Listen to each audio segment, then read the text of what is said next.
Jangan gunakan ChatGPT kalau Anda ingin menulis artikel ilmiah, karena selain membutuhkan prompt yang panjang dan kompleks untuk mendapatkan tulisan yang berkualitas, ChatGPT sering memberikan referensi ilmiah palsu maupun membuat pembahasan yang menyesatkan. Di sisi lain, banyak AI lain yang memang dibuat khusus untuk penulisan artikel ilmiah. Namun sayangnya, selain fiturnya sedikit, kebanyakan dari AI tersebut berbiaya sangat mahal. Untungnya ada AI khusus untuk penulisan yang fiturnya amat sangat lengkap, dan bila ingin berlangganan biayanya amat sangat jauh lebih murah dari AI lainnya. Assalamualaikum warahmatullahi wabarakatuh. Berjumpa lagi dengan saya di channel YouTube saya, Ensiklopedia Ahmad Fauzi, channel yang membahas berbagai tool AI yang bermanfaat di bidang penelitian maupun pendidikan.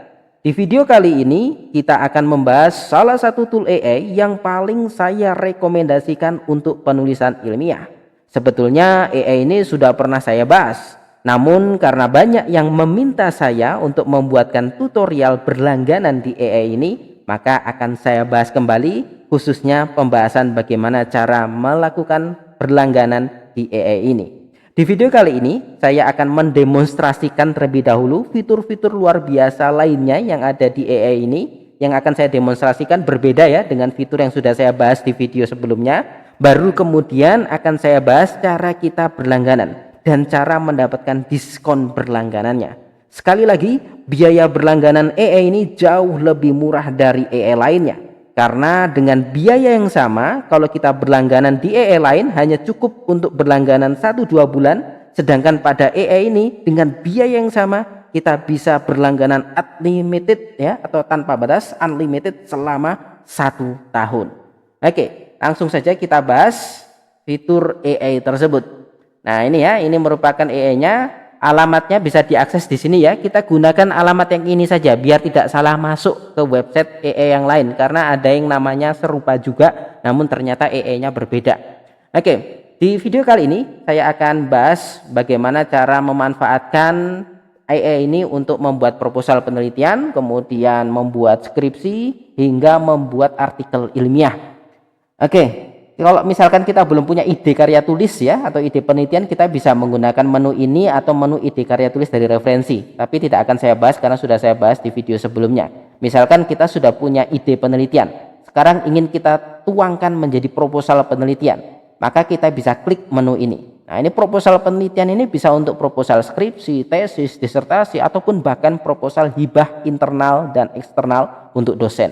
Misalkan temanya kita sudah punya, misalkan ini penerapan pembelajaran berbasis masalah terhadap keterampilan berpikir kritis siswa. Kemudian outline proposal penelitiannya. Misalkan ya, tipsnya kalau kita ingin membuat tulisan yang bagus, kita cicil dia membuat per bab. Jangan langsung buat proposal full bab 1, bab 2, bab 3. Kita coba misalkan bab 1 dulu. Tolong ya, ini di kolom instruksi tambahan ya, buatkan bab 1 proposal penelitian. Nah, misalkan bisa kita ingin detailkan untuk skripsi, silakan ya, proposal penelitian skripsi, tesis atau hibah eksternal. Kemudian outline proposal, ini kita sesuaikan dengan panduan proposal di institusi masing-masing. Biasanya kalau di bab 1 diawali dengan latar belakang. Kemudian yang kedua rumusan masalah. Yang ketiga tujuan penelitian. Yang keempat manfaat penelitian. Yang kelima misalkan keterbatasan atau batasan ya, batasan penelitian. Lalu yang keenam definisi operasional. Nah misalkan subbab-subbabnya seperti ini, operasional. Lalu ya ini bisa kita detailkan lagi, latar belakang harus memunculkan apa, terdiri dari paragraf pengantar, kemudian paragraf permasalahan, lalu alternatif solusi, lalu solusi yang dipilih, kemudian kebaruan. Tetapi kalau teman-teman tidak ingin per bab ada detailnya ya silakan, cukup tulis latar belakang, rumusan masalah dan sebagainya. Tetapi kalau ingin lebih bagus lagi ya sudah, kita ingin latar belakangnya isinya tentang apa saja sih, maka kita masukkan seperti ini. Lalu di referensi ini opsional. Bila kita sudah mengumpulkan referensi yang bagus, maka kita bisa masukkan di sini. Cukup daftar pustakanya saja kita masukkan ya. Tetapi kalau nggak punya ya, belum nyari ya sudah, tidak usah dimasukkan, tidak apa-apa. kita bisa memanfaatkan berbagai search engine ya, misalkan Google Scholar ya, kita cari seperti ini, problem based learning on thinking skill, atau pakai bahasa Indonesia nggak masalah. Atau teman-teman ya, kalau menyimak di video Sabtu lalu, saya telah membahas search engine berbasis AI yang mampu mengumpulkan referensi yang juga luar biasa. Bisa diklik nanti di sini, dan alamatnya ini insya Allah akan saya cantumkan di kolom deskripsi di bawah video ini. Nah, ini nanti kalau kita pakai Google Scholar ya, kita males download, maka kita cukup klik site seperti ini ya. Bukan cited ya, tetapi yang ini site. Kemudian kita copy ini kita copy, kita masukkan notepad, kemudian misalkan ini juga site, kemudian copy, masukkan notepad, sehingga kita punya seperti ini ya. Nah, ini ada 5, anggap aja kita sudah mengumpulkan 5 referensi ilmiah yang membahas berpikir yang dipengaruhi oleh pembelajaran berbasis masalah. Ini bisa kita masukkan di referensi di sini. Kemudian tinggal kita klik tombol hasilkan, maka di sisi kanan dengan sekejap dia membuatkan bab 1. Di sini ada judulnya, ada latar belakangnya, ini paragraf pengantar, ini permasalahan, ini alternatif solusi, ini kebaruan, rumusan masalahnya sudah dibuatkan, tujuan penelitiannya sudah dibuatkan, manfaatnya sudah dihasilkan, batasannya sudah dibuatkan, definisi operasionalnya sudah dituliskan. Dan menariknya di sini bisa kita lihat ya, referensi-referensi yang kita masukkan di sini sudah dipasang-pasangkan di dalam ya. Ini Yuan, referensi yang tadi kita masukkan di sini. Menurut Yuan, berpikir kritis merupakan ya.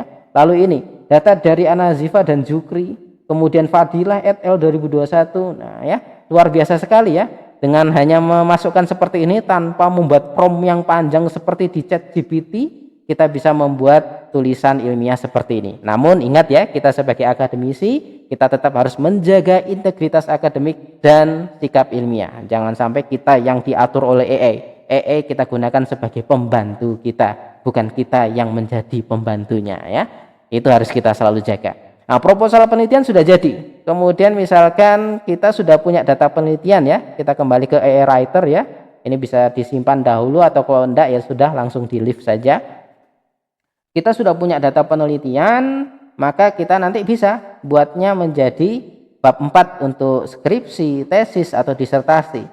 Nah, ini ada disertasi, ada tesis, kemudian juga ada skripsi.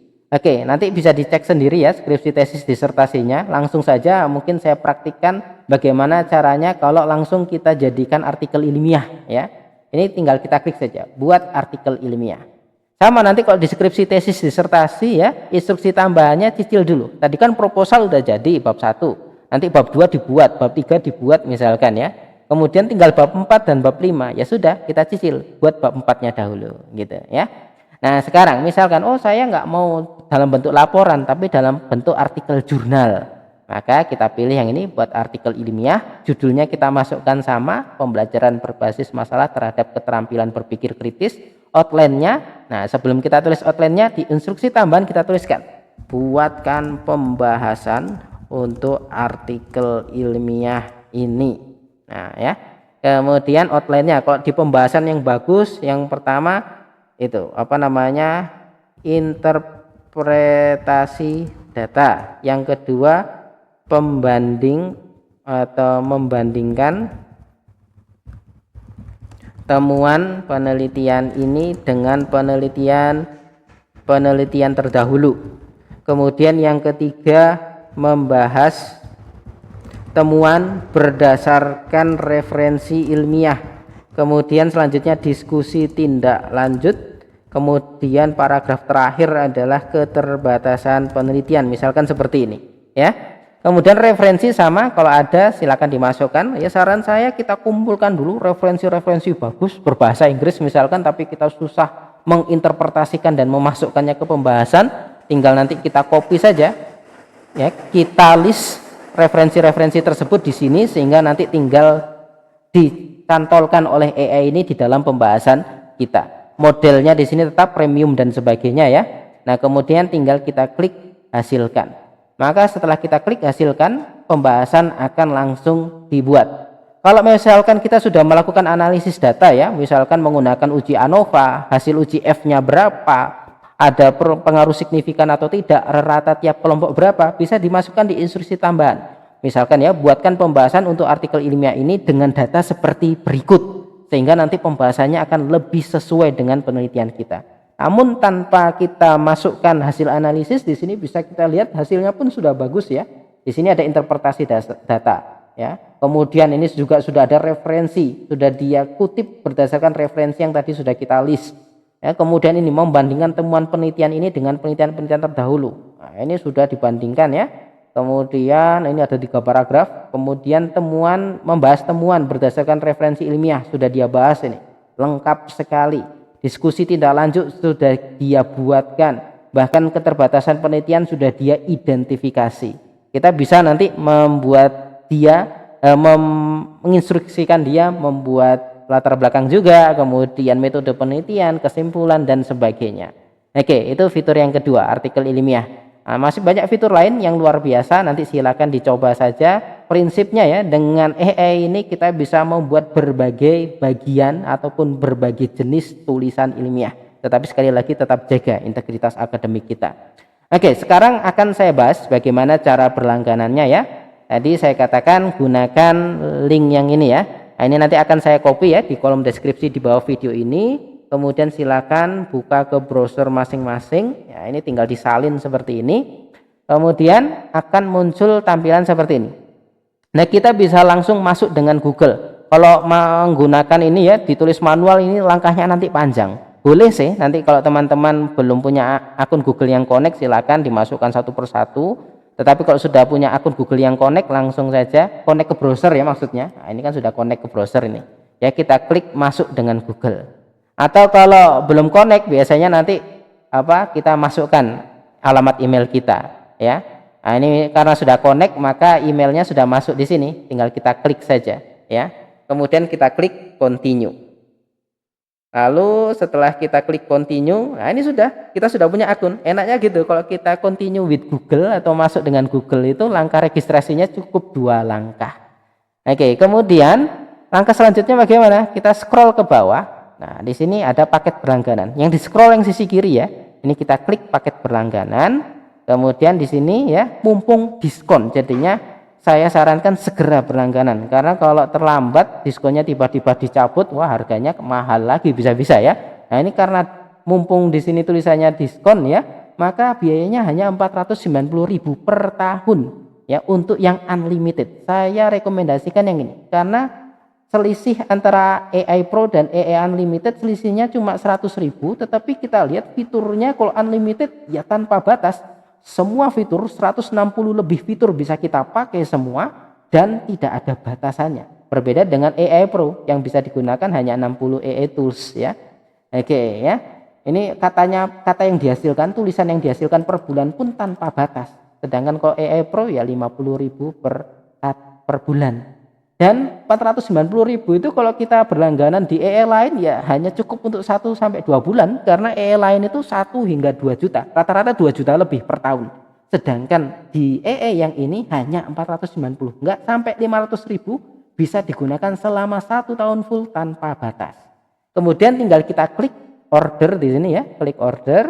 Nah, ini akan muncul tampilan seperti ini, tinggal dimasukkan nama depannya, misalkan Ahmad, nama belakang atau nama keluarganya Fauzi. Alamat emailnya ini, nomor teleponnya nanti tinggal dimasukkan saja ya. Kita pilih yang Indonesia. Mana Indonesia ini? Indonesia. Nah, kemudian ini kita isi ya. Misalkan saya masukkan seperti ini. Kemudian pilih opsi pembayaran. Jangan lupa diklik ini. Kalau nggak diklik nggak mau ya. Kita klik bank transfer. Jadinya kita nggak harus pakai PayPal dan sebagainya. Gampang sekali berlangganannya menggunakan AI ini. Kemudian tinggal kita klik check out saja.